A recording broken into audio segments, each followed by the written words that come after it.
मनहूस यहीं तीसरे बहाती रहेगी या फिर कोई काम भी करेगी। मर भी नहीं जाती कि मैं अपने रामलाल की दोबारा शादी कराऊं। ऐसा कहकर शीला उसे डांट देती है। शामू भी जोर जोर से हंसने लगता है। इस पर रामलाल के पिताजी को गुस्सा आ जाता है। ए भगवान, तुम तीनों कैसे पत्थर दिल हो, जो इस छोटी बच्ची पर भी तरस नहीं आती। अगर बहू मर गई तो उसकी क्या गलती है? तुम लोगों को तो उसे प्यार देना चाहिए, और तुम लोग इससे नफरत कर रहे हो।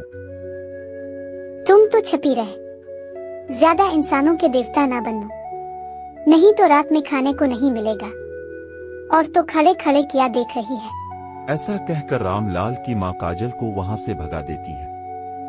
काजल रोते रोते गांव के बाहर नदी किनारे जंगल में चली जाती है।